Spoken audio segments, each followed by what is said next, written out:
እንኳን ደህና መጻኹም አሕዋትን ሓትን ስም አምላኽ ተመስገነኹን ስለተዋህበና ካልእ ግዜን ሰዓትን እሞ ብጸሎት ክንጅምሪና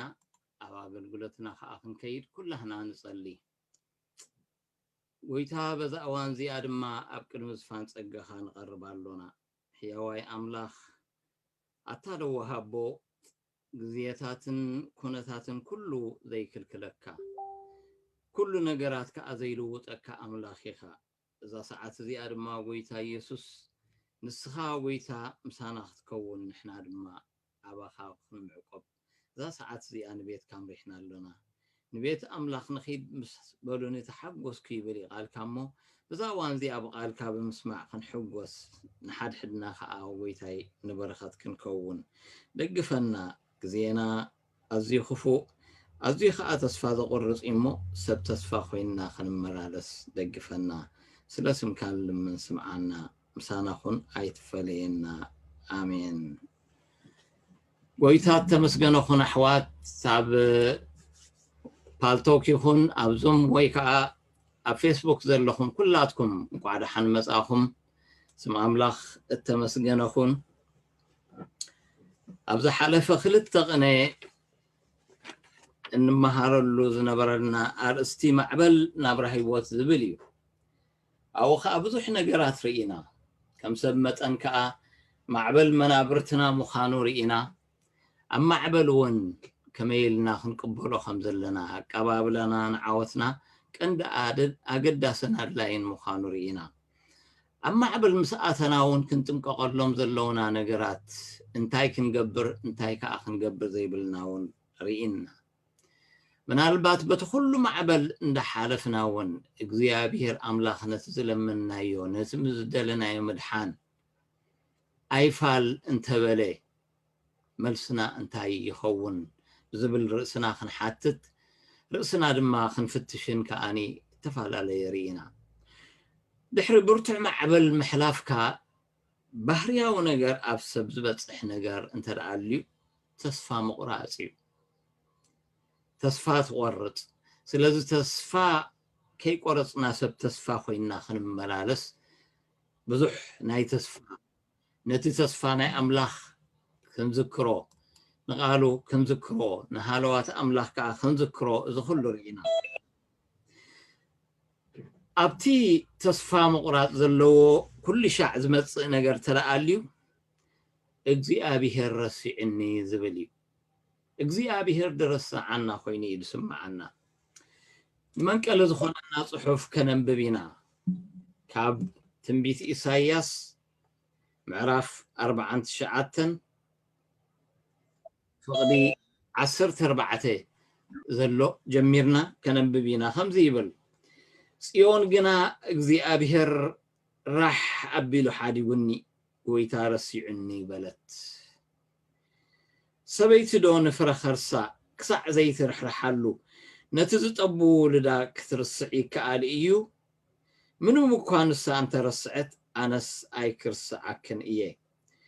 إنه أبي إيدي ويكيتك كآله كأسرتات كدما خلو جزي أب كدما عيني إيو يبلغ زي أبيهر دحر برتوع معبل محلاف كل جزيء تصفى مقراص الله اتي تصفى مسقورص كاخا تبلو نجر تلالي خا እግዚአብሔር ረሲዕኒ እግዚአብሔር ገዲፉኒ ዝብል ባህርያዊ ነገር ሰብ ክብሎ ዝስማዕን ዝብሎን ዝገብሮን እዩ ኣይኮነን ዶን እግዚአብሔር ሲ ንሰብ እውን ከይተረፈ ረሲዕካና ረሲዕኩምና ብምባል ብዙሕ ነገራት እንብል ኢና ንምንታይ እዩ ንብል እቲ ተስፋ ናይ ሰብ ኮነ ናይ ኣምላኽ ንኣና ክሳዕ ክንደየናይ ኣዝዩ ከም ዝጠቕመና ኣዝዩ ከም ዝረብሓናን ንፈልጥ ኢና ኣገዳስን ኣድላይን ስለ ዝኾነ ንዓና ስለዚ እግዚአብሔር ኣምላኽ ክዝክረና ባህግና ድሌትናን እዩ ካብኡ ሓሊፉ እውን ሰብ ስለዚ ካብቲ ኣዝዩ ዓብይ ግድል ናይ ሰብ ኣብ ማዕበል ምስ ኣተወ እግዚአብሔር ከም ዝሓደጎን ካብኡ ሓሊፉ እውን ከም ዝረስዖን ካብኡ ከም ተፈልየን ንበይኑ ኮይኑ ዝቃለስ ዝጋደል ዘሎ ኮይኑ እዩ ዝስምዖ ኣብ ዘለናዮ እዋን ብዙሕ ዘዛርብ ነገራት ኣሎ ኣብ ስድራ ቤት ይኹን ኣብ መስርያ ቤት ኣብ ብዙሕ ኣብ ህዝቢ ይኹን ኣብ ብዙሕ ነገራት ዝረበሉ ነገር ኣሎ ዝሕማም ኮቪድ ዘምፅኦ እቲ ቫክሲን ናቱ ይኹን ባዕሉ እቲ ሕማም ኣዝዩ ብዙሕ ነገራት ሎሚ ድሕሪ ፋዶስ ሓደ ነገር ሰሚዐ ሰብኣይን ሰበይትን ክልቲኦም ኮቪድ ሓሚሞም ኣብ ኢንዲያናፖሊስ ክልቲኦም ከዓ ብሞት ተሳጊሮም ምናልባት ውሉድ ንኣሽቱ እንተኮይኖም ብሕርፊቶም ውሉዶም እግዚአብሔር ኣምላኽ ረሲዕኒ እግዚአብሔር ኣምላኽ ረሲዕና ክብሉ ቀሊል እዩ ንምንታይ ሲ ኣቦን ኣደን ክልቲኦም ብሓንሳእ ክኸዱ ሲ ኣዝዩ ነታ ቤት ዓብ ዕንወት እዩ ነቶም ውሉድ ከዓኒ ኣዝዩ ኣሸጋሪ ብርቱዕ ዘይወፅእ ዋህን ሓዘንን እዩ ኣሕዋተይ ግን ኣብዚ ከምዚ እንተኾነ እውን ይፅልመት ይኸብድ ልዕሊ ዓቕምና ይኸውን ክንዝዛረበሉ እኳ ኣይንኽእልን ዳኣምበር ይኹን ዳኣምበር ግን ከ እግዚአብሔር ገና ኣይሓደገናን እግዚአብሔር ኣምላኽሲ ኣይጠንጠነናን ንኣና ዝኸውን መደብን ዓላማን ኣለዎ ኣሕዋተይ ምናልባት ከም ስድራ ቤት ክንሪኦ ዝደሊ ነገር ተደኣሊ ኮይኑ ብርቱዕ ማዕበል ሓሊፍና ኣብቲ ብርቱዕ ማዕበል ከይተሰነፍና ኩሉ ነገር ብኡ ግን ደኺምና ለሽ ኢልና ኣብ መወዳእታ ምስ በፃሕና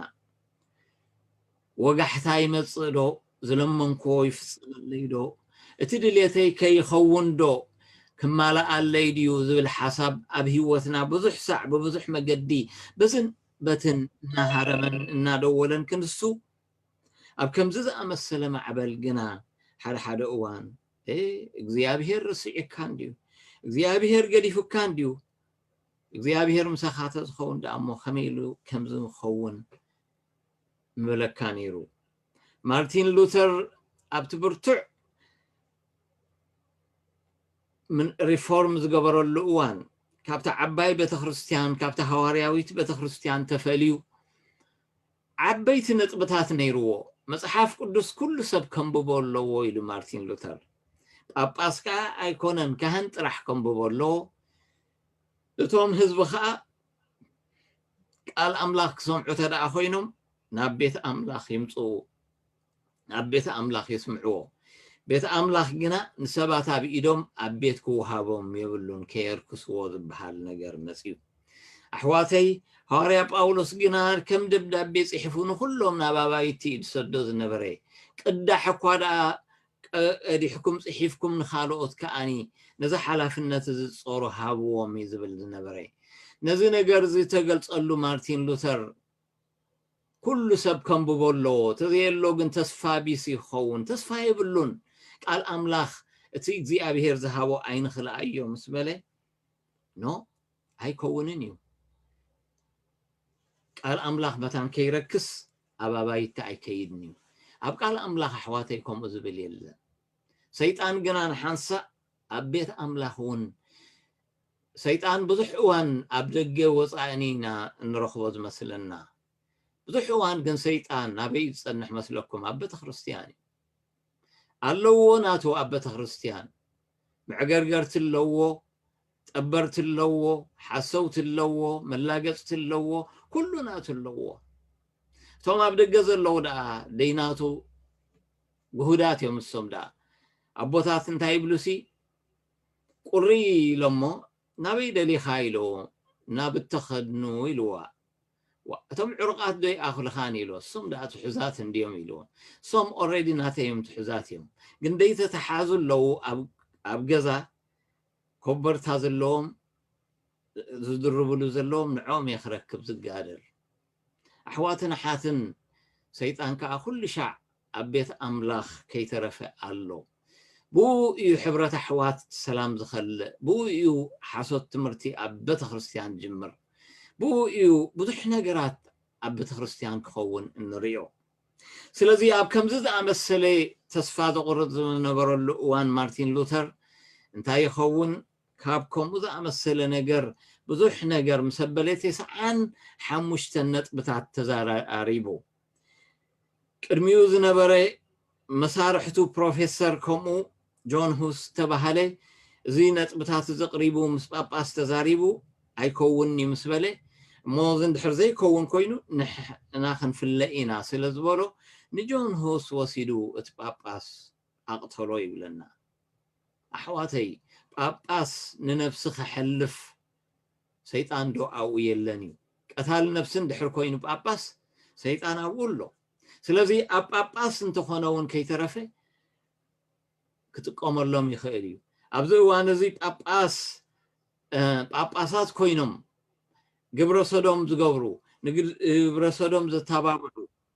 تفعل عليه خمسة أمثلة نقرات زقبرو شوقر رأسن مليئة من يوم أحواتي انتاينا خنو بلوم نزيعاتهم كي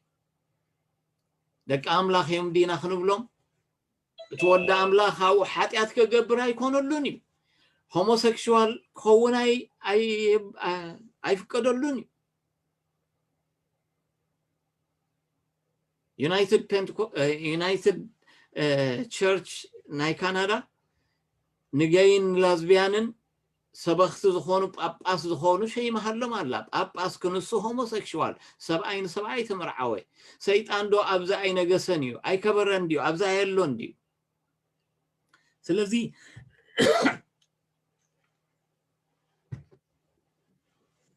سيطان كل جزية أبيت أملاخ هنا اللو أحواتي سلزي ذو كل تتعين ناس مسقط أمو مارتين لوثر هادي موني جرمان كيدو أون باباس عطقات كهنات سديدو كقتلوه تزيلو كم زلو خمسوه تزيلو خقتلوه يلو هم يلوم لآخي جرماناويان جنان تايلوم لومي أين بكم صباح أين بكم مارتين لوثر نحنا أيو نحنا خا لوثراوينينا لككم إينا سلازي لتسو يبنا زلو مريح نسو تتقيمنا خا كاثوليك نخون دامبر نسو إنا خنت كاميلو بزي تجديدو خيلو أو بزوحات بمسدار كا أزيوم هوي خمون ربي شمون هذا وان برتع وهيو أبا خيبام سي مسمسي بزوح نترخ تسيو مسيو المدرار كوفي بالصالون قازينو ويهو حازينو رأسدنينو نمدري كوفي لنيرو أمونغو خلت أقارو أداو تمركسو كسادو تحيتو أحواتنا حاتن أبزي تصفى التقبط مثل أوان بعلت بيتو مسرعيتو كله كنتاتو خاني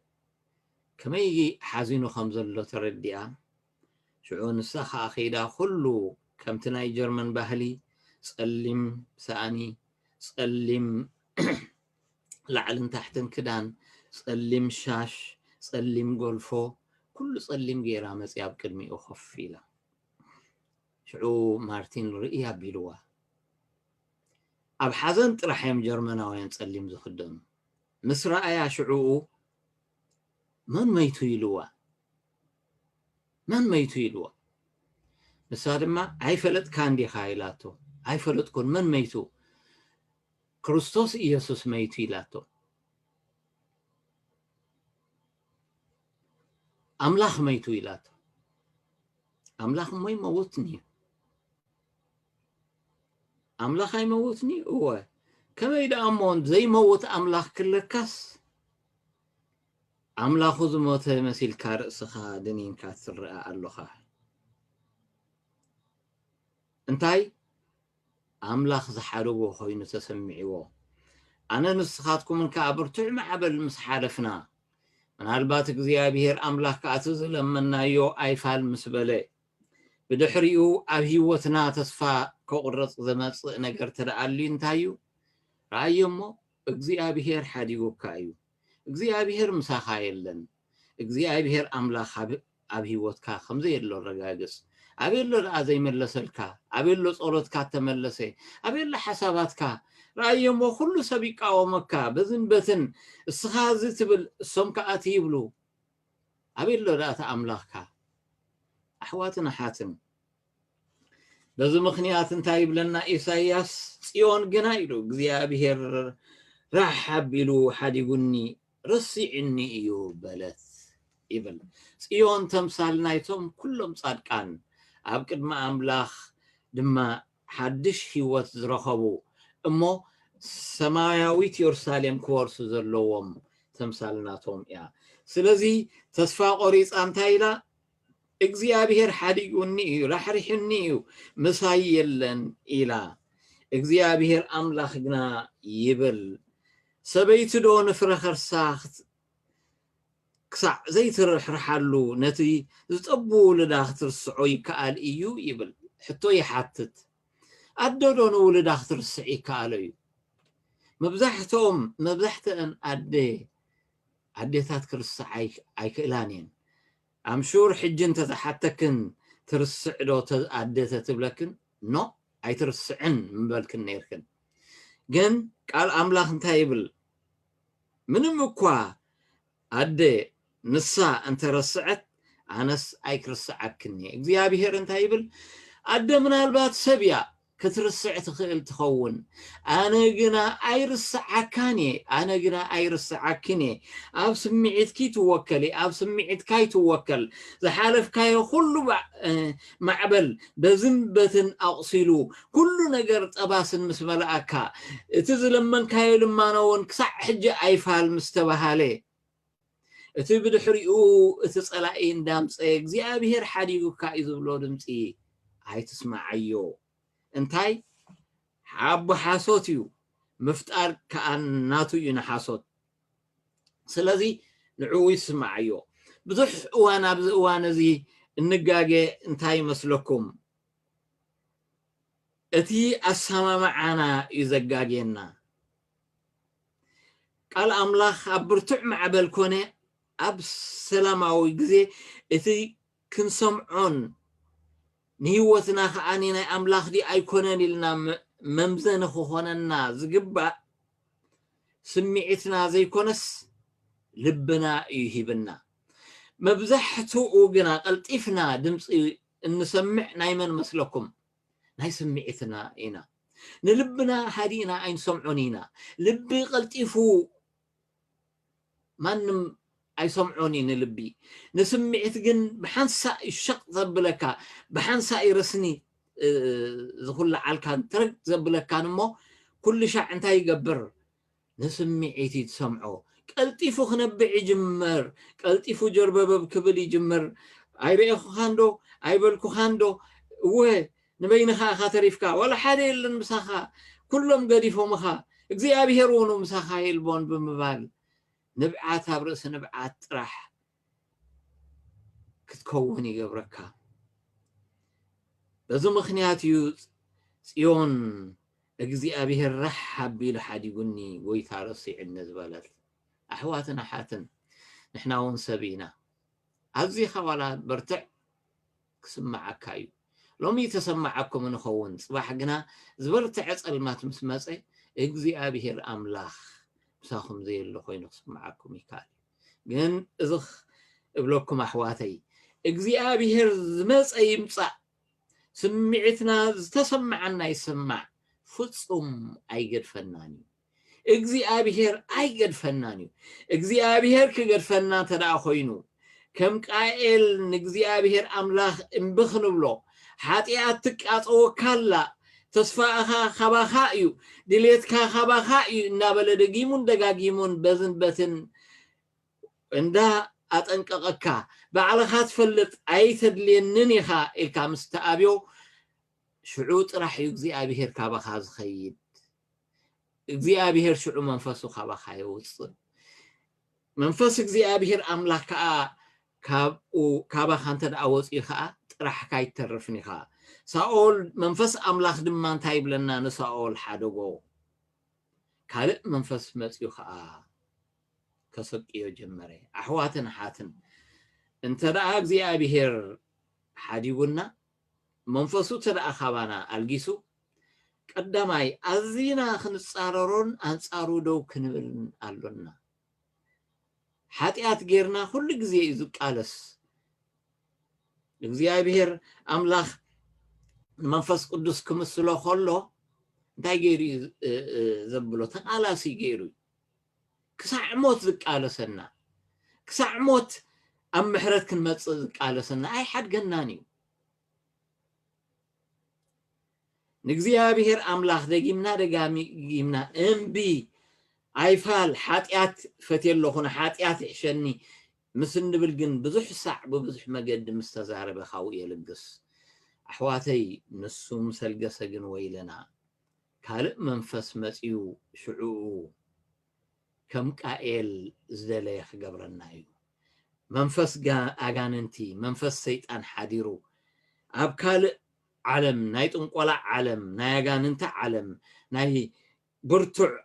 ኣብ ተፈላለየ ግድላት ኣብ ብርቱዕ addiction አብርቱዕ ካልእ ክፉእ ነገራት እዩ ዝወስደና እግዚአብሔር አምላክ ግን ኣሕዋተይ ብኸምኡ ጸሎትና ስለዘይተመለሰ ገዲፍን ክንብሎ ኣይግባአናን እዩ እንታይ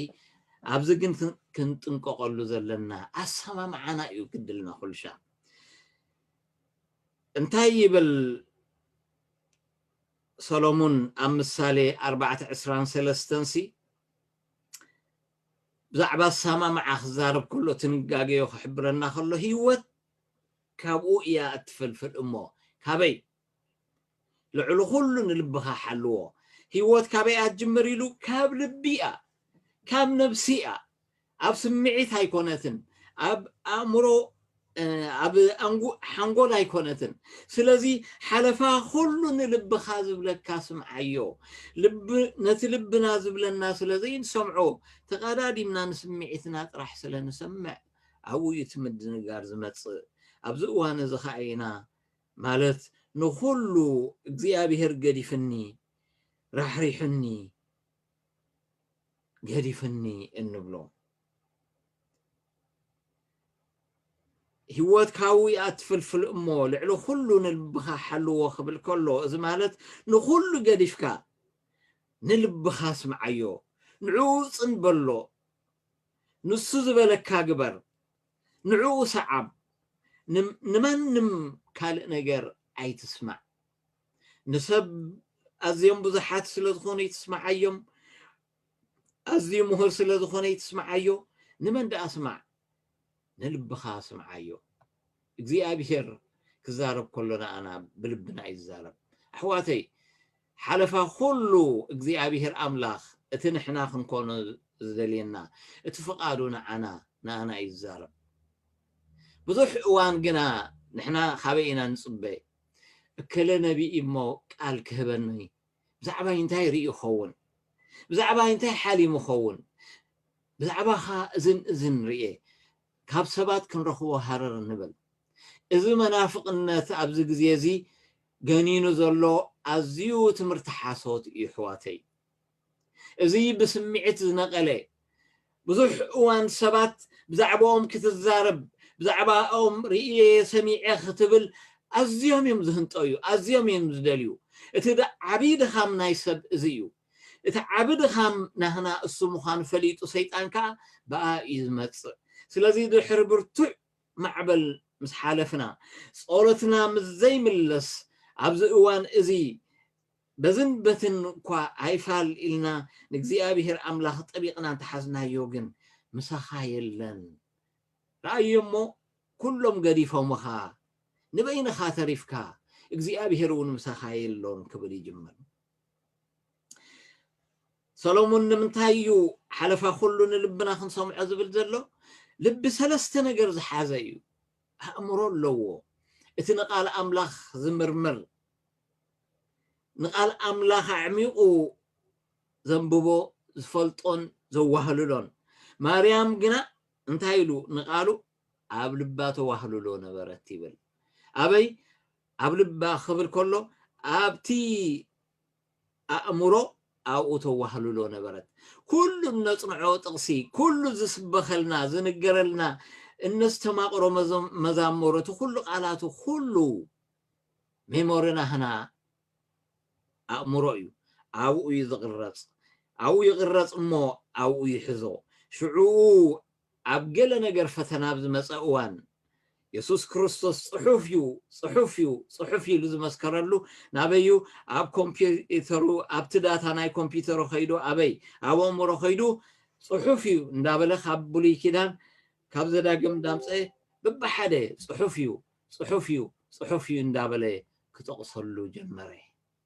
بزيد ما كله اتقال حقي صحفي ندابله مستقصلو منفس أملاك كأسنيو سيطان كأ كمل صلي كألن والحين تخمل ساي كألن صحفي رأيو سب كاب أف أملاك بذوت قال دامبر بنجيرات راي أين برن صحفي سب نا أملاك راي سجنعو بين تجازا صحفي سلازي كل صحفي نابل زمسكرلو زنقرون كابيو كفلنا يلبنا مو كابا أمرؤيو كابو يزولص خاوي يزفلفل سلازي سيطان كل شع اتتزرع قال تمثلا زرع تداريهم تزرع اتقال أبي خلق أردلي وبأمرو جنابو خند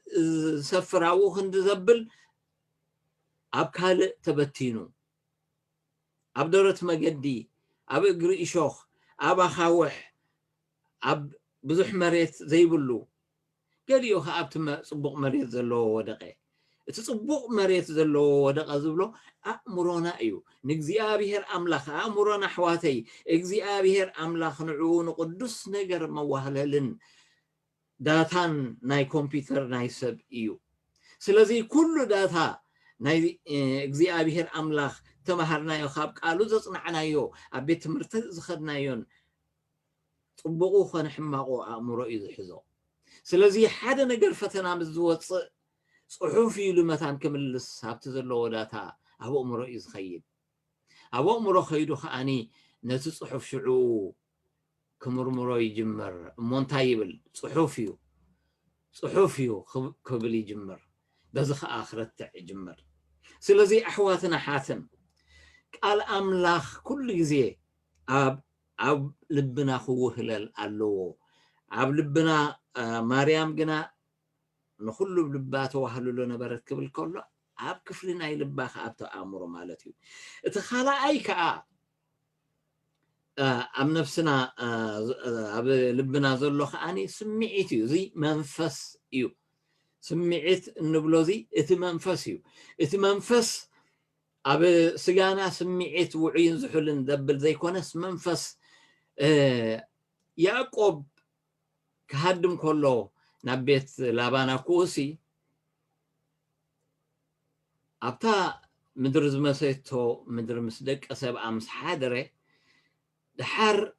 أبقى اجزي أبيهر ملاختي سماي كديبون كوردون كله أريو بضحاتي ديبون يوردون نيرم جن حدا نجر تسمع له موقف هيكونن قري كونن كركوح هيكونن التسمع له سمعيت هاي التسمعيت النبلو زلنا بزي اتمنفس قدوسيو اتمنفس أملاخاو زلوغن زي آيلو قدست بوتايا እግዚአብሔር አብዛ ቦታ እዚ ኣሎ ካብዚ ንሰማይ ተዘርጊሐ ዓንድሎ መላእኽቲ ሰማይ ከዓኒ ክድይቡን ክወርዱ ርኤ ኣብዚ ኣብ ርግፅ እግዚአብሔር ኣምላኽ ኣሎ ሃለዋት ኣምላኽ ተሰሚዕዎ ኣሕዋትና ሓትን እቲ ካልኣይ ከዓ መንፈስ እግዚአብሔር እዩ ኣብ ነፍስና ዘሎ ትስምዒት ዝብል እቲ መንፈስ ቅዱስ ኣባና ኮይኑ ንኩሉ ነገር ዝምርምር ንኩሉ ነገር ዝፃሪ እዩ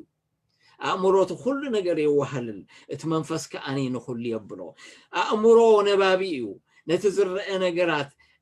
كالكوليت زخون نجارات تسأنا نجارات يزمرمر اتمنفس جنا منفس يزمرمر إزي بهيل إزي خابيو كم منفس أملاخ دي خم منفس سيطان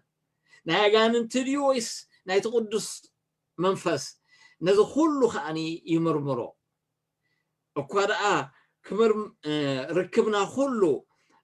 منفس لزلو سب اتمنفسو مس أملاخ الرخبو اتسجاز لبس أكلاتو خاني مسحو مسكمو سب كراخب يلي يجيرو اللو زي أبيهر أملاخ بتوسخي اتي سالوساي أكلو دما نفسي النبلو خازي نتنجر وشتاو نجر زمرمرن دعاقورن كل نجار زبلن مالتي نفس خاني نجزاء رأسو التزاربو يا بس مخنياتي داويت انتايلو نفسي نمنتايتو بيه نمنتاي سيتهو خني اللهي سلازي أما عبل نبرهي وات اكزي أبهير رسعي كايو زبل تلاقي قال مسمصي ترسعي كاي خبوتها يبلكان اكزي أبهير قديفو كاي مسبلنا عيفال حساويخا እግዚአብሔር አይርስዓንኒዩ ቃሉ ጽሑፍዩ አይ ርስዓካኔ አይ ሓድገካን አይ ጥንጥነካኔ ኢሉ እዩ ጽሑፍዩ ከምቲ ናይ ኢየሱስ ክርስቶስ ጽሑፍዩ ዝበለ ጽሑፍዩ ክንብል ጥራሕ እዩ ዝደልየና ድሕሪ ጽሑፍዩ ከዓ ኩሉ ሻዕቢ ጽሑፍዩ ጥራሕ ኣይንበር ጽሑፍዩ ክንብል ጥራሕ እንተደኣ ንነብር ኮይና أي خيرني خبانا من مليشي فتنا خمس يسوس سلستك زي عدل هيبو عبرابا عيقن انتايلو سيطان كباير حاق إلو كم مسبولو شعوب دون حويب لنا خباير حاق بولو شعيب لنا سيطان حادوغو منفس ملأخت أملاخ كامس يوم أقولوا أحواتنا حاتن يسوس كريستوس آيانا خوني مسيو أبتيك زي أبهير مساخاي اللنزب لنا أوان صحوفيو تحسن لخا أبقال أملاخ صحفيو حانت زي كونت أزيب زحلو صحفي مو أجزي أبيهر أملاخ عرلو مساي زخن بلو إيز دليلنا سلازي تسميعتنا منفسك زي أبيهر أملاخي أب نفس زرلو السالساي دحريو اتي أمرو زماميون سميعت ويكا منفس قدس زماميون كل تيو بإمنة تسخلو التمامين فقاد كأني سالسين تايجبر وساني يوسن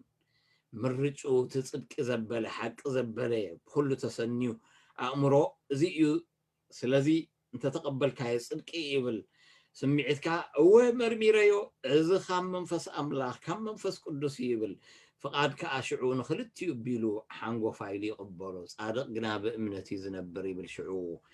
نأمن نجزي أبيهر أملاخ مسايا اللو خانبل أبايا اللو مساي خيد اللو أبي وثنا قبولن قبوئن ممزان ميزان مزي هلوان ناقنا نابراهي وثنا ببزح نقرات كشجرن كشناقن يرأي ميزاننا كنحلون كنعرن أين خيلن ميزاننا سعيتو خاني متنقاقسينا أبزيد لنا ينود እግዚአብሔሪ ገዲፉካዩ ምስበለና ወገዲፉኒ እግዚአብሔር ሓቅኻ የለን አይስማዓንን አሎ ስለዚ ብስምዒት ስለንመዝኖ በዚ ከምዚ ኢልና ንኸይድ ሓደ እዋን ቅድሚ ሕጂ ነጊረኩም ነይረ ኸውን ሓደ ዛንታ ሓደ ቤተክርስቲያን ከይዳ ኣደ መንፈስ ቅዱስ ክትቀበሊ ስምዒት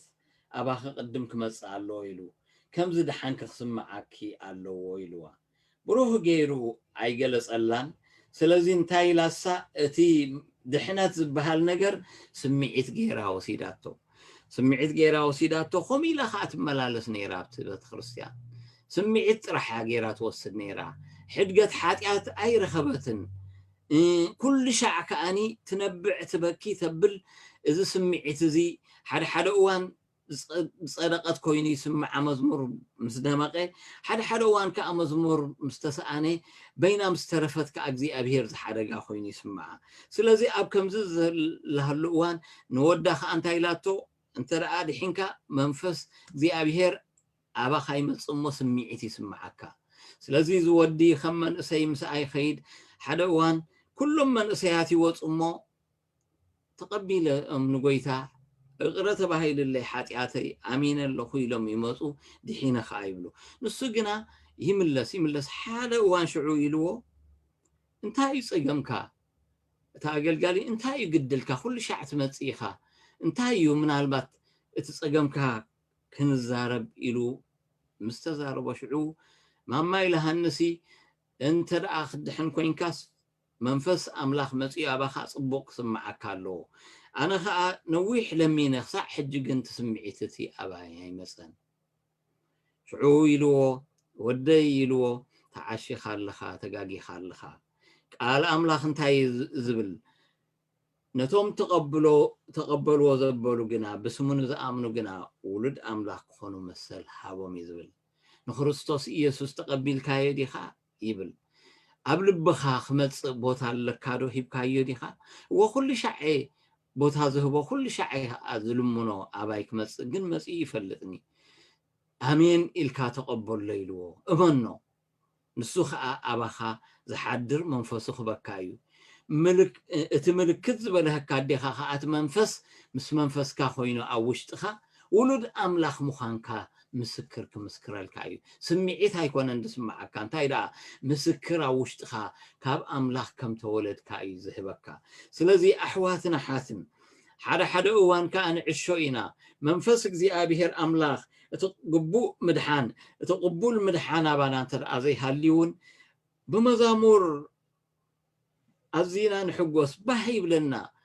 بزح كاني سمعتنا يلعل ننشبشب بزح نقر نبل نبيننا مستخدنا جن تصفانا تقبصي عمر اعصمتنا نقصي ويكا صيون جناك زي ابير حاديغني رحرحني خمس بلد كتكتي بالهيوتنا هلوات املاخ زي بلهم نبيننا رعدن فرهني حضرنا احواتيكم يكونن اجزي ابير املاخ كم قالوا يلولو امين نطرح كم قبولو كم سب تسفا اوه عابل بيس سفر على كاخن بلو طرح يزدلينا قال املاخ እግዚአብሔር كم زي رسعنا بقالو قليصنا قالو نسو بعلو اي كحدقكان عششون كتو اي بلكان إلو إيو أمو يبلنا عبراوين 13 حموشته اي حدقكان عششون اي بلكان اذا انتهي مالتيو منم قزي يلن انا زحدقكان منم قدي يلن عشش تبلكا أو كله مساخ اللخو سمعت كاجنا بزح كسمعك كاي خيلي بزح متاون مورادن موساءن مبالن كله يخيلي بهوتكا جن ستيل أنا مساخ اللخو እግዚአብሔር ምሳና አለው حواتي اتقن كقدميها انا زخيد نسو እግዚአብሔር እዩ نسو مساخ خون እዩ አይጠልመካን አይሐርገካን ከአ አይትፍራህ አይትሸበር ድማ ይብል አብዘዳግም 31 ሸሞንተ እትቀቅድሚያኻ ዝኸይድ ድማ ንሱ እግዚአብሔር እዩ ንሱ ምሳኻ ክኸውን እዩ አይጠልመካን አይሐድገካን ከአ አይትፍራህ አይትሸበር ድማ አሕዋተይ እዚ ኺዳን እግዚአብሔርና አና እዩ ኪዳን ዝብል ቃል አብሉይን ሓድሽ ኪዳን ዘለና ኪዳን ዝብል እንታይ መስለኩም ተቀንድ ትርጉሙ ሓደ ናብራ ህይወት እዩ ወንጌል ክንብል ከለና ኪዳን ሓድሽ ኪዳን ብሉይ ኪዳን ክንብል ከለና ግን እታ ኪዳን ትብል ቃል እንግሊሽ ዊል ዝብል ኣብ ናይ ግሪክ ቦኽራ እንታይ ናይ መወዳእታ ቃላት ኑዛዜ ናይ ሰብ እዩ ናይ መወዳእታ ቃላት ኑዛዜ ናይ ሰብ እዚ ማለት ከዓ እንታይ ማለት እዩ ዊል ክንብል ከለና እቲ ናይ መወዳእታ ክንመውት ምናልባት ኣነን ገነትን እንተኸድና እተን ደቅና ብዘለና ነገራት ከይበኣሱ ወይ ከዓ መንግስቲ ከይትኸልኦም ፅሓፍናዮ ወረቐት ኣሎ ኣነ እንተደኣ ሜቴ በዓልቲ ቤተይ ትወርስ ገነት ከዓ ኣነ እንተደኣ ሜቴ ከዓ በዓል ቤተይ ይወርስ ከምኡውን ወረስትና እዚኦም እዮም ደቅና እከለን ኢልና እንፅሕፎ እቲ ናይ መወዳእታ ቃል እዚ እንታይ ይበሃል ዊል ይበሃል እዚ ቃል እዚ ኣብ ወረቐት ሰፊሩ ተፃሒፉ እንተዘይ ብሕጊ እንተዘይ ፀዲቑ ዋላ ሓንቲ ጥቕሚ የብሉን ሒዝካዮ ከም ዝመትካ እዩ ኣነ ኣብ ወረቐት ኣስፊረ ሌጋሊ ማሕተም ተገይርዎ ሌጋሊ ኣብ ቤት ፍርዲ ከይዳ እንተዘየፅዲቀዮ ኣብ ሌጋል ሎየር ከይደ እንተዘየፅዲቀዮ ዋላ ሓንቲ ቦታ የብሉን መንግስቲ ተቕበሎን እያ ዋላ ደቀይ ምዃኑ እንዳፈለጠቶም ባዕላ ትወርሶ እንታይ ሕጊ ኻናዳኹም እዩ እቲ ደይ መደይ ኣብዚ ዘለና ሃገር ከዓ ገሊኦም ወለድን ደቆም ክቆፅዕዎም ንመንግስቲ ውሪሶም መኸዱ ገሊኦም ከዓ ዘገረመኒ ከዓኒ ሓንቲ ከዓኒ ንኸልባ 1 ሚልዮን 1.5 ሚልዮን ንኸልባ ዕድሚኡ ንያንካ 15 ዓመት ዘይኣኽላስ 1.5 ሚልዮን ገዲፋ ንዕኡ መንግስቲ ሓላፍነት ኣውሂባ ንሰብ ሰራሕተኛ ቆፂራ ኣብቲ ገዛኣ ከዓ ከም ዝነብር ክሳዕ ዝመውት ጌራ ዝቢላቶ ራእዩ ትዕሽነት ናይ ሰብ ዊል ማለት እዩ እዚ ስለዚ እዚ ዊል ዝብል ቃል እንታይ ፍጹም ኪዳን እዩ እግዚኣብሔር ከዓ ኣብዚ እቲ ቀቅድሜኻ ዝኸይድ ድማ ንሱ እግዚኣብሔር እዩ ንሱ ምሳኻ ክኸውን እዩ ኣይጥልመካን ኣይሓድገካን ከዓ ኣይትፍራህ ኣይትሸበር ድማ ዝብሎ ዘሎ ኪዳን እዩ እዚ ዊል እዩ እግዚኣብሔር ኣምላኽ ኪዳን ድማ ኣብ ግቡእ ኣብቲ ብፅሑፍ እንተዘይሰፊሩ ኢልናዮ ኣይብን እዩ እዚ ቃል እዚ ከዓ ኣብ ቃል ኣምላኽ ሰፊሩ ኣሎ ንዓና ከዓ ውሕስነት እዩ ኣሕዋተይ ብዘየገድስ ተሰምዐ ይሰምዓና ምናልባት ካብ ካልኦት ዝደንቆርና ክንከውን ይከኣል ዝደኸና ክንከውን ይከኣል ኣብ ዝኸፍአ ዕድል ዘለና ክንከውን ይከኣል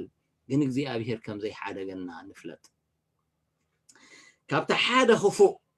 ካልቢኒዝም ኣብ መንፈሳዊ እትይዎ ዘሎ ሕማቕ ነገር እንተደኣልዩ ኮይኑ እንታይ እዩ ምንፅብራቑ ካልቢን ሓደ ዝመሃሮ እንተልዩ ኩሎም ሃብታም ዝሃብተመ ጻድቕ እዩ ጻድቕ ሃብታም ይኸውን ዘለዎ ፕሮስፐሪቲ ጋስፐል ማለት እዩ ጻድቕ ኩሉ ሻዕ ክህብትም ኣለዎ ወይ ከዓኒ ሙርኡይ መራሒ ክኸውን ኣለዎ ሓለቓ ክኸውን ኣለዎ ልዑል ክኸውን ኣለዎ ድኻ ተደኣ ኮይኑ ጥሙይ ተደኣ ኮይኑ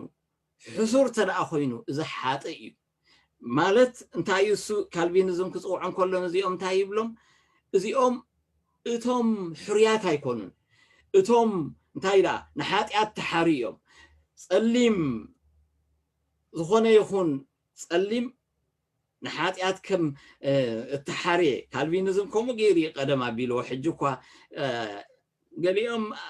ኣሪሞሞ ኣለዉ ገሊኦም ግን ስቲል ኣብ ከምኡ እዮም ዘለዉ እዚ ዋይት ሱፕሪማሲስት ዝብል ቃል ዘለና ንዕኡ ካብኡ ዝወሰድዎ እዩ እንታይ ፀሊም ተረግመ እዩ ስለዚ ተረጊሙ ካብቶም ሕርያት ኣይኮነን ኩሎም ፃዓዱ ሕርያት እዮም ስለዚ ንዕኦም ባርያ ክኸውን እዩ ፀሊም ተዋሂቡ እዚ ካልቪኒዝም ዝምህሮ እዩ ሕዋተይ ግን ክብርና ኣምላኽ ይኹን ኢየሱስ ክርስቶስ ሃብታም ኮይኑ እንተዝመፅእ ነይሩ ኒቆዲሞስ እቲ ዮሴፍ በዓል ኣርማትያስ ክንሪኦም ከለና ካብቶም ኣብ ኢየሩሳሌም ዝነበሩ 3 ሚልዮነርስ ወይ ከዓ ዝሃብቶም ዝበሃሉ ክልተ ካብኣቶም እዮም እቶም ጎይታ ዝፈልጡ ክልቲኦም እዚኦም ሳልሳይ ዘለዎም ንኣምላኽ ዘይፈልጥ ጥራሕቶም ክልተ ግን ንኣምላኽ ዝፈልጡ ሚልዮነርስ እዮም ነይሮም ኢየሱስ ክርስቶስ ግን ክመፅእ ከሎ ሚልዮነር ኮይኑ ይመፀን ምናልባት ካልቪን እንታይ ምበሎኒ ኢየሱስ ክርስቶስ ድኻ እዩ ስለዚ ሕሩይ ኣይኮነን መንግስቲ ኣምላኽ ዘይወርስ ሰብ እዩ ክብርና ኣምላኽ ግን ንሕና መታን ክርስቶስ ኢየሱስ ከም ዘይገደፈና ክንፈልጥ ሙሉእ ብምሉእ ከዓ ህይወት ምስ ተረፉ ከም ዘለና መታን ክንፈልጥ ኢሉ ኢየሱስ ክርስቶስ እንታይ ይብለና ርእሱ ዘንብረላ ቦታ እኳ ይነበረቶን ኣሕዋትና ሓትን በዛ እዋን እዚኣ ብዙሓት ንስኻትኩም እውን ኣብ ብርቱዕ ፀገም ክትህልው ትኽእሉ ብርቱዕ ማንም ሰብ በዝን በትን እውን ደንጊፁ ለውሃቱ ገይሩ ክልውፆ ዘይክእል ኩነታት ይህልወኩም ይኸውን ግን እዚ ፍለጡ እግዚኣብሔር ኣይገደፈኩምን እኳ ደኣ እግዚኣብሔር ከም ኢዮብ መዓልቲ ኣለዎ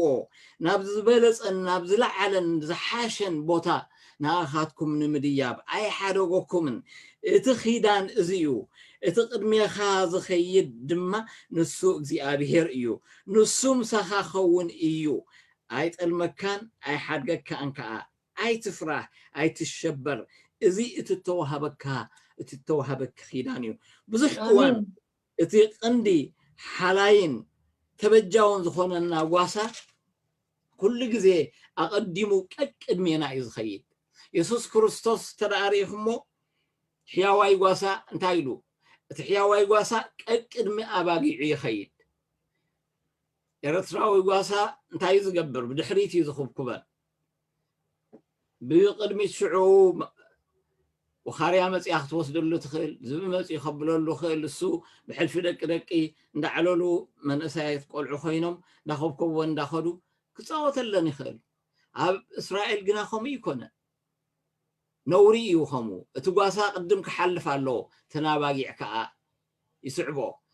እቲ ጓሳ ደው ተዳኢሉ ብሓንቲ ካብኣ ኣይሓልፋን እየን ደረተን ያንሳ ፍጹም ካብኣ ኣይሓልፋን እየን ንምንታይ እግዚአብሔር ኣምላኽ ዝሃበን መምርሒ እዩ ነተን ሞጓሰ ስለዚ እግዚአብሔር ኣምላኽ ከኣሕዋተይ ኩሉ ግዜ ኣቐዲሙ ቀቅድሜና ዝኸይድ ሕያዋይ ጓሳ ሂብና ኣለዉ ዝመርሐና ብምምራሕ ንኩሉ ክገጥመና ዘለዎ ግድላት ከዓ ብምእላይ ኣብ ቅድሜና ኩሉ እንዳጋለሄ ዝኸይድ ስለዚ ቀንዲ መራሕን ቀንዲ ዓይንን ብምዃን ከዓ ቅድሜና ይመርሕ ኩነታት ክልወጥ ይከኣል እዩ ከምኡውን ኣዝዩ ምዝፅልምት ጎይታ ዝረስዓናን ዝገደፈናን ኮይኑ እዩ ዝስማዓና ኣብቲ ከምዚ ዝበለ እዋን ኩነታትን ግና ከምዚ ይብለና ኣይሓድገካን ኣይጥንጥነካን እውን ኢልና እዩ ኣሕዋተይ እዚ ከምዚ ዝበልኩኹም ኪዳን እዩ ኪዳን ማለት ከዓ እንታይ እዩ ዊል ኑዛዜ ናይ ትግርኛ ፖር እዩ የብልናን ንዕኡ ዘብሎ ኑዛዜ ኢልና ኢና ንፅውዖ እቶም ለበዋ ስድራ ተላብዮሞ ዝኸዱ እዚ ውርሻ እቲ ወራሲ ኣይሁድ ግና እዚ ዊል እዚ እንታይ እዮም ዝገብሩ ከም ክታብ ገይሮም ፅሒፎም ኣብ ብራና ኣብ ክሳዱ ከዓ ከም ማዕተብ እትኸውን ስለዚ ክሳዕ ዝዓቢ ዓቕሚ ኣዳም ወዲ 30 ዓመት ክሳዕ ዝበፅሕ ኣብ ክሳዱ ትፀንሕ እቲ መጋቢነት እተዋህቦ ኣላይ ክኾነ እተዋህቦ ከዓ ንዓኡን ንዓኣ ንሕሉ ወዲ 30 ዓመት ምስ ኮነ ግና ሙሉእ ሰብኣይ እሞ ንዓኣ ይኸፍታ እቲ እተተስፈወሉ እቲ እተዋህቦ ኺዳን ከዓ ናይ ስድርኡ ከዓ ካው ይቕበል እኳ ደኣ ኣብቲ ንበይንና ኮይንና ዝስምዓና ኣብኡ እግዚኣብሔር ይዝክረናን ይሕንግረናን ምዝካር ባህርያዊ ነገር ንሰብ ኮነ ንኣምላኽ ኣዝዩ ዘሕጉሶ ነገር እዩ ኣምላኽ ንሰብ ምዝዝክሮ ሰብ ኣዝዩ ብርቱዕ ሓጎስ ይሕጎስ ኣሕዋተይ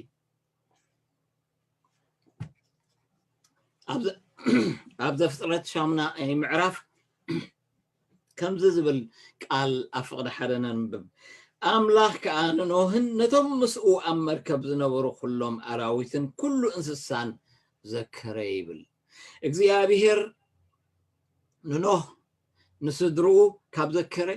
ንኣኻ ዘይዝክረሉ ምኽንያት የብሉን እግዚአብሔር ኣምላኽ ነቶም ኩሎም እንስሳ ዘቤት ካብ ዘከረ ንኣኻ ዘይዝክረሉ ምኽንያት እንታይ ኣለዎ ስኻ ዶ ካዊ ትበልፅን እኳ ደኣ እግዚኣብሔር ነቶም ኣራዊት ናይ መሮሩን ኣውዝ ነበሩ ካብ ዘከረ ናኻ ግዳበር ኣያ ስላሴናቱ ተፈጠርካ ከመይ ዘይዝክረካ ኣሕዋተይ እግዚአብሔር ኣምላኽ ትርስዓና እኳ ተመለስ መሰለና ግና ይርስዓናን እንታይ ይብል ኣምላኽ ከኣንኖህን ነቶም ምስኡ ዝነበሩ ኣብ መርከብ ዝነበሩ ኩሎም ኣራዊትን ዘከረ ይብለና ኖህ ኩሉ ፍጥረትን ሚእትን ንሱን ሚእትን ሓምሳን መዓልቲ ደገ ከይረኣዩ ንሓሙሽተ ወርሕ ዕፅዋት ነበሩ የገርም እዩ ምናልባት እዚ ዘለና ናይ ኮቪድ እዋን ድሮ 1 ዓመት ኮይኑ ኣሎ ናይ ኖህ ግን 5 ወርሒ ኣኔራ ኣዕለቢጡ መስኮት ከዓ ክኸፍት ተጋዲሉ እግዚአብሔር ኣምላኽ ግና ክኸፍት ፍቓዱ ነበረና ኣብቲ እዋነቲ ንምንታይ ምዃኑ ክንሪኦ ኢና ቀፂልና ኣዕለቢጡ 5 ወርሒ ክሳዕ 1 ዓመት ግና ክወፅእ እውን ኣይፈቀደሉን እግዚአብሔር ንምንታይ እግዚአብሔር ኣምላኽ ይፈልጥ ነይሩ ምዝወፅእ እቲ ማይ ከም ዘፍርሆ ከም ዘሰንብዶ ምናልባት ክሕምብስ ኣይክእልን ክኸውን እውን ወፂኡ ሸተት ኢሉ ክመውት እውን ይኽእል ክኸውን ካብታ መርከብ ስለዚ ዝኾነ ይኹን ነገር ኣብኡ ክፅበየ ደልይዎን 150 መዓልቲ ተፀበየ ብርቱዕ ትፅቢት ከዓ መዓስ እዩ ማይ ዝጎድል ክብል ብጭንቀት ኣሕለፎ እግዚአብሔር ዘኪርዎ ንፋስ ከንፍስ ማይ ክጎድል ብምርኣዩ ድሓር ግና ተሓጎሰ እንታይ ገና ማይ ኣይጎደለን ነይሩ ንፋስ ከንፍስ ጀሚሩ ኣምላኽ ድማ ኣብ ምድሪ ንፋስ ኣንፈሰ እቲ ማይ ከዓ ጎደለ ይብለና ኣሕዋተይ እግዚአብሔር ኣምላኽ ከዓ ምሳና ከም ዘሎ ብዙሕ እኳ ኣይኹን እምበር ንፋስ ክነፍስ ይጅምር ንእሽቶ ፋፃ ክንሰምዕ እንጅምር ንእሽቶ ሕሹኽታ ኣብ ልብና ክንሰምዕ እንጅምር ንእሽቶ ሓጎስ ኣብ ልብና ይመፅእ እግዚአብሔር ናይ ዕለትን ጌረና ዘድልየና ነገራት ብምሃብ በዚ ከብል ንሕና እቲ እንደልዮ ዘለና ዓብ ነገር እዚ ዘይሃበኒ ንብል ነቲ ካልእ ግና ይንሪኦ እቶም ካልኦት ሲኢኖሞ ዘለዉ ግና ንሃድኣሉ ቤት ነፅለሉ ቤት ንኽደኖ ክዳን ንበልዖ ናይ ዕለትን ጌራ እዚ ሲኢኖም ፈቐዶ ማርሻ ቤዲ ደቂሶም ዘለዉ ርኢናዮም ዶ ሰብ ሂላንሎም ዶ ንፈልጥ እግዚአብሔር ኣምላኽ ግን ስለ ዝዘከረና ኩሉ ነገር ሂብና ኣሎ ኣሕዋተይ ኣብ ከም ዝኸውን ከሎ ርእስና ምስቶም ዝዓበየ ዘለዎም ከም ናይ እከለት ዘይኮንኩ ከም እከለት ዘይገበርካኒ ከም ናይ እከለ እንተዘይ ኮነትለይ ኣይንበል እግዚአብሔር ኣምላኽ በቲ ዝሃበና ንዕገብ ኣሜን ከዓ ንበሎ ውፅኢት ናይዚ ከዓ እታ መርከብ ብማዕበል ካብ ምሕቋን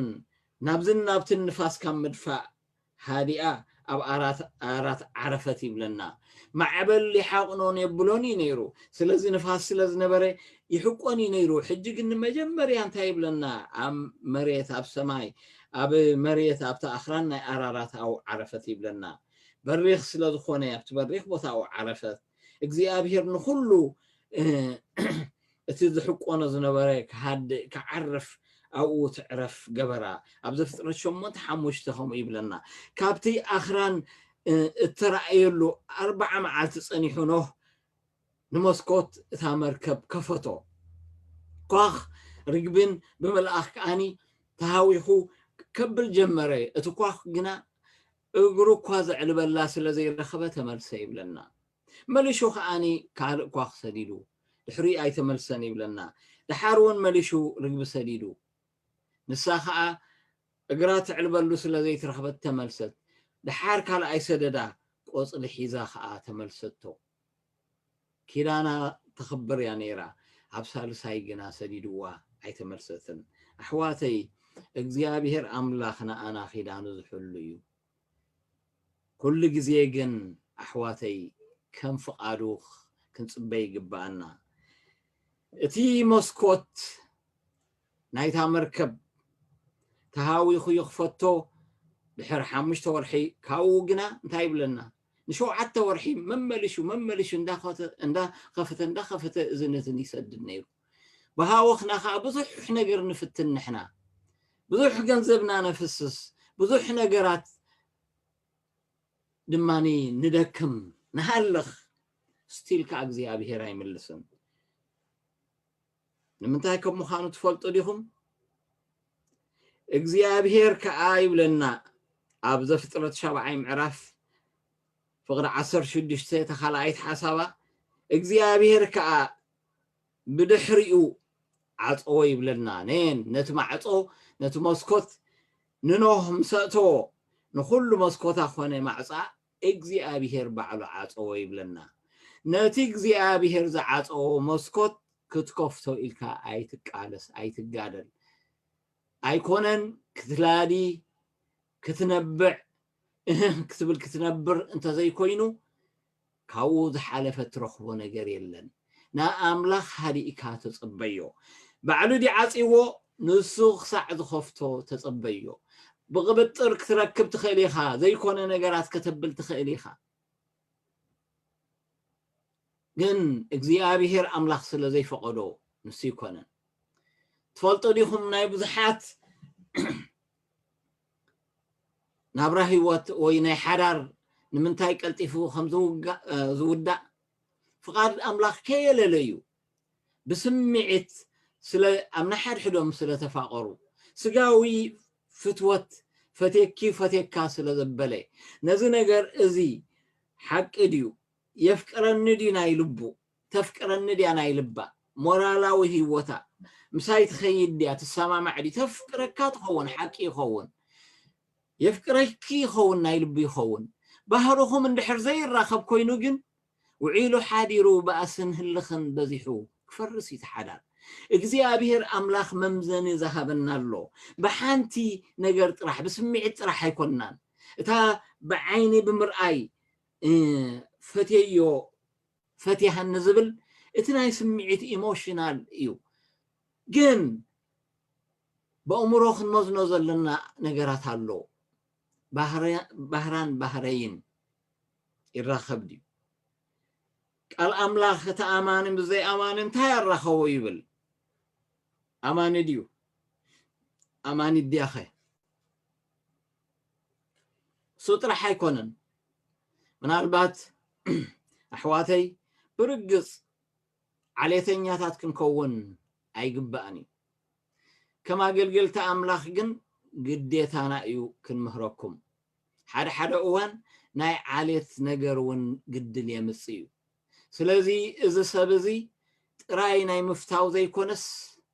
ወገንን ዓሌትን ከየጥቅዑ ድዩ የጥቅዓ ድዩ ኢልና ከዓ ክንመዝን ይግባአና እንታይ እግዚአብሔር አምላኽ ከአብርሃም ነቶም ከነአናውያን ካብዚ ሰበይትን ወደይ ከይተማጻሉ ዝበሎ ብምንታይ እዩ ንደቆም በሓው ዝሕልፉ ስለ ዝነበሩ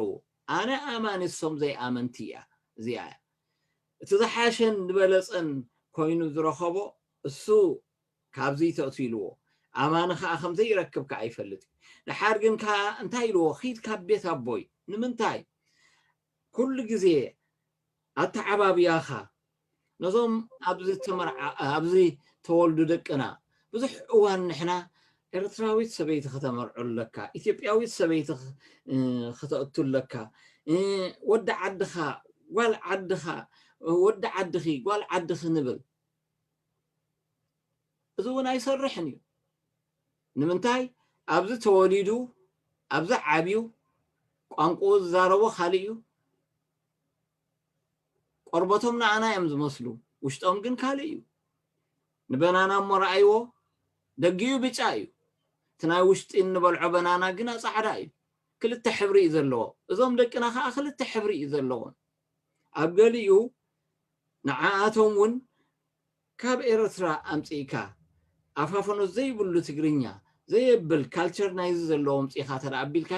ከምኡ ዘምፅኡ ኣመንቲ ከይዶም ወዲ ጓል እከለ ወደይ ክምርዓው ወዲ እከ ጓል እከለ ከም ማጻሉ ኢሎም ዘማጽኡ መሪኦም እዮም ኣሕዋትና ካብ ቤተ ክርስቲያንና ብፍትሕ ግን ተወድዩ ንምንታይ ኣብ ኖርዝ ኣሜሪካ ዝዓበየት ከምኡ ተወልደት ኣብዚ ከምኡ ዝዓበየት ኣብ ቤተ ኣምላኽ ከዓ ሒዞም ኤርትራውያን ኾኑ ኢትዮጵያውያን ባዕሎም ዝዕበይዋ سوداناوين تخوينمون كريستيانات سوداناوين بعلم زعبيوا نحد حدهم سوداناوي كبل كله زغربي برقص أبانا نابا إثيوبيان فللي بزح يبلنا أبيسينيا بزح كالتشرناون كلنا سمايتيك ستايسلو خلنا بزح فللي يلا جن أبكالو جنا عبي قدلي زلو مبزحتهم صعدو تمرعو فتيو أفكيرهني لهم تمرعو بفتحتو ودع حواتي عين رصعيو سلازسي እግዚአብሔር አምላኽ ንኖህ እንታይ ገይሩ እቲ ማዕጾ ኩሉ ምሰእተወ ፊንስትሩ ዘሎ ማዕጾ ዘሎ ኩሉ ዓጽይዎ ባዕሉ ነቲ ባዕሉ ዝዓጸዎ ባዕሉ ከዓ ከፍቶ ኣለዎ ከም ፍቃድ አምላኽ ክንጽበልና ከም ፍቃድ አምላኽ ክንከይድ ኣለና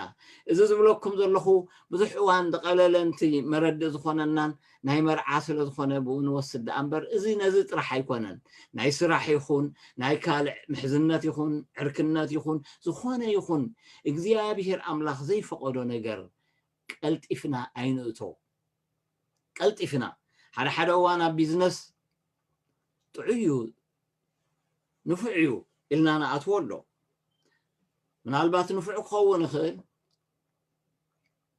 قدس كون خيل قندي أمون كون خيل نسخة أماني خا نسجن أماني يكون سلازي نمنتاي سريقني نمنتاي إن أنت رعاتي الكاختب الجميل كا زي أبي هرز جبر كان جريلن نتكامل رجعي تأماني زي أماني انتهي الرخبو يلي ስለዚ ናይ መውስቦ ጉዳይ ጥራሕ ኣይኮነን እግዚአብሔር ሓሊ ይዝልና ንዝኾነ ይኹን ነገርና ዝያዳ ኩሉ ብጸሎትን ብቃል አምላኽ ምንባብን ምኽሪ ካብ ኣሕዋተና ሓትን ካብ ኣገልግልትኹም ከይተረፈ ምውሳድ ክትስጉሙ ኣሕዋተይ ዝምዕደኩም ንምንታይሲ ኣብ ህይወትና ብዙሕ ነገራት ኣሎ መወዳእትኡ ክፉእ ዝኸውን ስለዚህ መጀመርታ ግን ቀሊል ይመስል አዕሚቅና ንርአዮ አዕሚቅና አቀድምና ተራአሪና እዛ ሓሲብ እሞ ብዛዕባ ዝስንታይ ትብለኒ ኢልካ ንሰምሕታት ነውሪ ይኮነን እስኻ ዘይትፈልጦ ብዙሕ ነገር ንስኻ ዘይረአኻዮ ብዙሕ ነገር ክርኢ ይኽእል እዩ ዓይንኻ ክትንቁሕ ዓይንኻ ክትብል ብዙሕ እዋን ገዛ ክገዝኡ ከለዉ ኤርትራውያን ኣይሓቱን እዮም ንኻልእ ኢትዮጵያውያን ዝኾነ ኣፍሪካውያን ኣይሓቱን እዮም እንታይ ተዓሚቶም ጥራሕ ገዛ ክገዝእ ደልየ ኣብኡ ግን ብዙሕ ጢጥ ቅሚጥ ኣሎ ክትፈልጦ ዘለካ እዚ ስለ ዘይፈለጥዎ ከዓ ብዙሓት ከዓኒ ምስ ፈረሙ ኩሉ ነገር ምስ ኣበሉ ብድሕሪኡ ዘይፈለጥዎ ብዙሕ ነገር ኣብኡ ተፈሪሙ ዝጸንሕ ፈሪምካ እንዲኻ ኣብ ብሉ ፕሪንት ፈሪምካ ኢኻ እቲ ትፍርሞ ቅድም ከተንብቦ ኣለካ ክትፈልጦ ኣለካ ዓሚቕካ ርኢኻ ኣቲኻ ክትሪኦ ኣለካ ኣይኮነን ግና ኣብ ገዛ ምግዛእ እውን እንተኾነ ዘይትፈልጦ ነገር ክህሉ ይኽእል እዩ ማኪና ምግዛእ እንተኾነ እውን ኮንሱመርስ ሪፖርት ተንቢብካ ብዙሕ ገንዘብ ከተጉድል ትኽእል ኢኻ ኣብ ገዛ እውን ብዙሕ ገንዘብ ከተጉድል ትኽእል ኢኻ እንታይ ርእስኻ እንተደኣ ምሂርካያ ከም ደቂ ኣምላኽ ከዓ ኣብ ኩሉ ንጡፋትን ብሉፃትን ክንከውን ይግባአና እግዚአብሔር ዝዓፀዎ ኣይንኽፈቶ ባዕልና ንእግዚአብሔር ኣምላኽ ንለምኖ ሓበሬታ ካብ ኣሕዋት ካብ ሓት ከዓ ንሕተት ኖህ ክፅበ ነበሮ ግና ኸ ብምዕልባጥ ቅድም ኳኽ ብድሕሪኡ እውን ርግቢ ብምስዳድ ክፍትን በዝን እትን በላ ኣዕለበጠ እግዚአብሔር ነቲ ትደልዮ ደለኻ ነገር መደብን ሰዓትን እናቱ ግዜ ኣለዎ ኣዕለቢጡ 7 ወርሒ ሙሉእ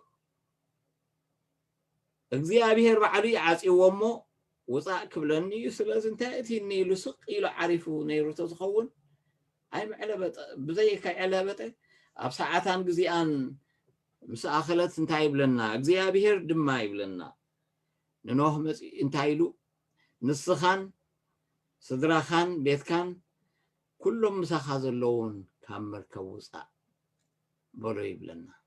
እግዚአብሔር ታትኸደላ መገዲ እግዚአብሔር ታደልያ እዋን ምስ መፀት ባዕሉ እናሃለኽ ብለክ እዩ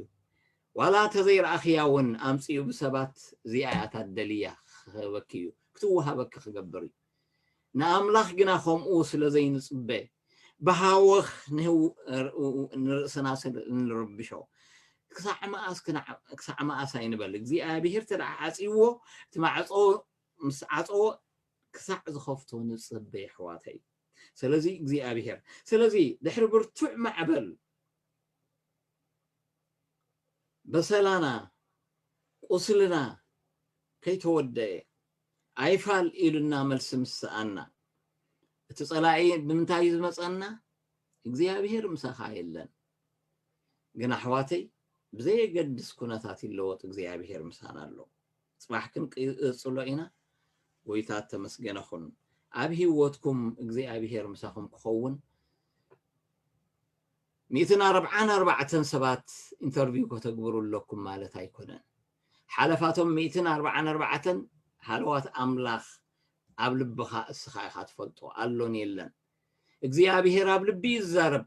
ንልብኻ ጽንበሎ ንስጋኻ ይትስማዕ ወይ ከዓ ንሓንጎልካ ይትስማዕ ኣብ ልቢ ዘሎ እግዚአብሔር እቶም 144 ዘይኮነ መገዲ ክሰዱኻ ክእሉ እዮም ኣብ ልብኻ ግና እግዚአብሔር ኣምላኽ ይድውል ኣይኮነን ተጋጊኻ ክብለካ ከሎ ህዳ ሃዲካ ከዓ ተጸበነ ኣምላኽ ከዓ تامجدينيا بلو شو እግዚአብሔር أملاخ تاتخفت الدقة تعصوت زخونتك خريئكايو تبصح حكاية خفت الكايو خريئكايو أي بس حكاية أنك أتامجد خريئكان كعبركاني أحواتنا حاتن እግዚአብሔር مسانايو بزي قدس كنتاتنا يلوت مسانالو بأمنة راح نتصبين نلمنن السخاء نجرنا كله كقلصون كفتمي كويتا يبارككم صقوها يبزح لكم كلنا نصلي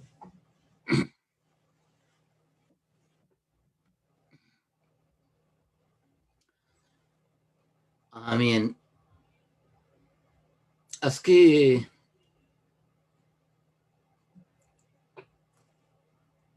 وداسه حزي أمو طعمك تخوينو صلي لنا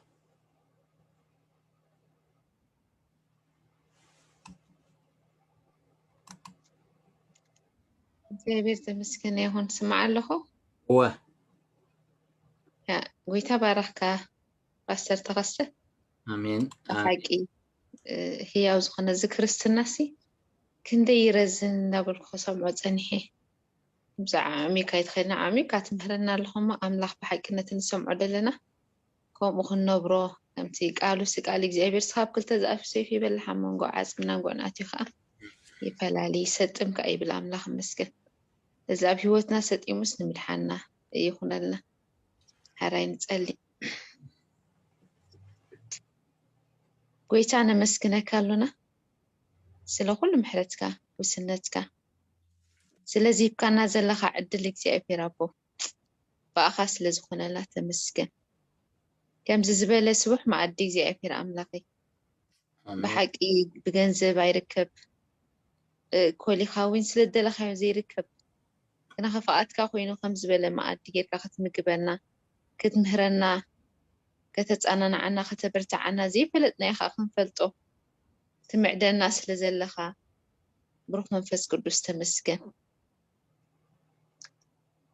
ጎይታ ስለ ኩሉ ነገር ተመስገን ስለ ፓስተር ተኸስቱን የመስግነካ ኣለኹ ስለ ተፃዓቱ ስለ ከምዚ ገይሩ ከይተሓለለ ኩሉ ግዜ ክንብረና እግዚአብሔር ምእዛዙ ካባኻ እሞ ክብሪ ንዓኻ ይኹን እግዚአብሔር ኣቦኹም ድማ ነቶም ንሰምዕ ዘለና ኩላትና ኣብዚ እግዚአብሔር ንቓልካ ክንሰምዕ ክንመፅእ ሓይሊ ዝሃብካና ንስኻ ኢኻ ሞ ተመስገን ከምቲ ንሰምዖ ዘለና ደስ ኢሉና ከምኡ ድማ እግዚአብሔር ኣቦ ምንባሩ ብሓቂ ዋጋ ክንከፍል ብላይ ኣብ ዘመን እዚ እግዚአብሔር ኣምላኸይ ንመስቀል እንፈርሕ ሰባት ኢና ሞ ጎይታ መስቀል ክመፅእ ከሎስ እግዚአብሔር ኣቦ ፍቓድካ ይኹን ምባል ትምህረና ኣለኹ ፍቓድካ ይኹን ኢና ደው ክንብል እግዚአብሔር ኣቦ ሓንትስ ብሓቂ ንልብና ወክንሰምዖ እግዚአብሔር ክትድግፈና ከተህድኣና ኣእምሮና ከተህድእ ከምቲ ንያዕብየድ እግዚአብሔር ኣቦ ከይጭነቕ ብርግፅ ተስሕልወኒ ዶባተይ ከኣል ተተግፍሓለይ ዝበሎ ከይንጭነቕ ኩሉ እግዚአብሔር ኣምላኸይ ከይንፈርሕ ከይንጃጁ ንስኻ ትብዓት ክትመልኣና ሓይሊ ክትመልኣና ብስም ኢየሱስ ክርስቶስ እፅሊ ኣለኹ ጎይታዬ ከምኡ ስለትገብር ተመስገን ስለዚ ምሸት እሱ እንደጊመ የመስክነካ ኣለኹ ተሪፍ ዘሎ ግዜና سخاتركبو أمدك أسنا من ملسكا تزاربنا زيابير أملاخي كاب سمعت تراي مخان أدحين كاسي أبي ربو بحق زيابير مخاني كريستنا مخن كونو زيابير كنبرو كامس معناس كنبرو خلنا يزحكو سكا مقويتا كنبرو تسكا خنون فسكنا بزحلنا إذا أسلتك لنا نمسكنا كالونا بشي ميسوس آمين آمين قويتا برخيب لكم أحواتنا حاتن أمو فيسبوك أبالتوك يكون أبزم زلخم إغزيابير يبارككم أبز تمرتنا خنودينا مزمور كقبرو لكم حطوت لكم ويتولوا نقرت لكم ناس أي سمعكم ذا مزمور كقبر يمو ساندا سمعنا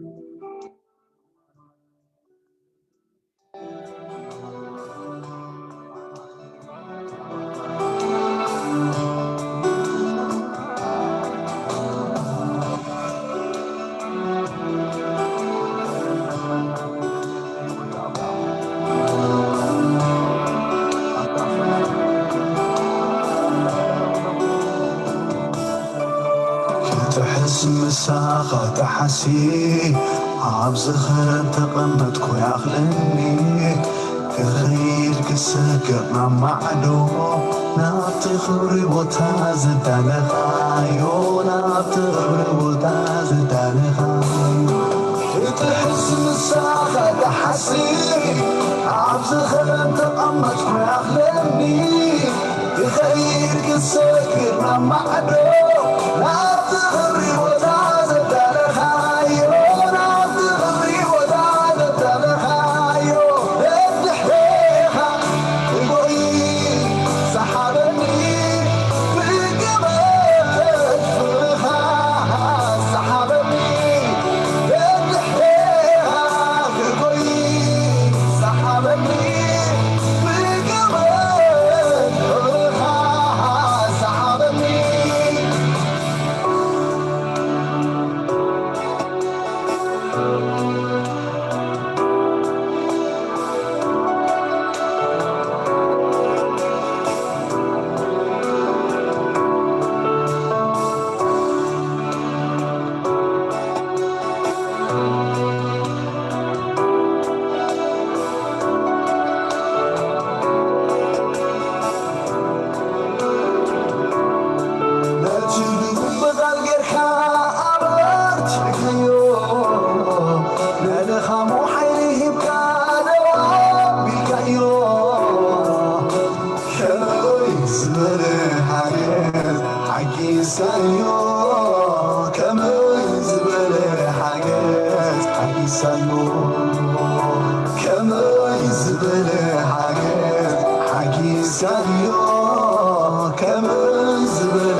عداوينا باخيل علين سيباغا حنتكوا يكبرين عبز غلو زبلغ توسلني فات اللهو ويتاغت مرحني فات اللهو ويتاغت مرحني عداوينا باخيل علين سيباغا حنتكوا يكبرين عبز غلو زبلغ توسلني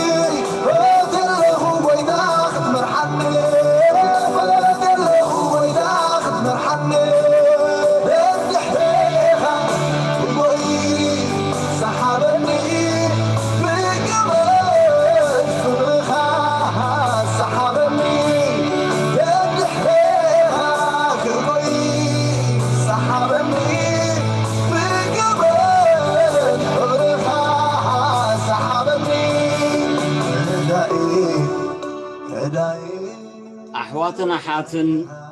ክንሰግሮ ዘለና ድንድል ኣሎ እንታይ ኢሉ ኣብ ዝኸረን ኣይተንብረኒ ግናኸ ኣሳግረኒ እግዚአብሔር ኣምላኽ ምናልባት ዝኸልከለና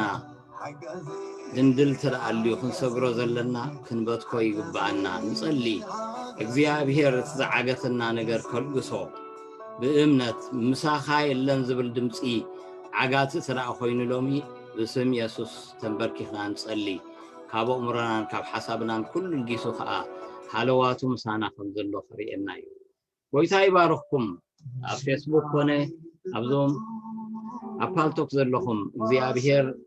يبارككم اما بزا مزمور زي اخ نودينا دحر قرب دقائق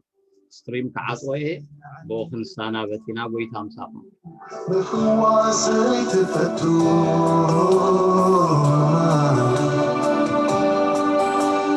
نلبهم تسبري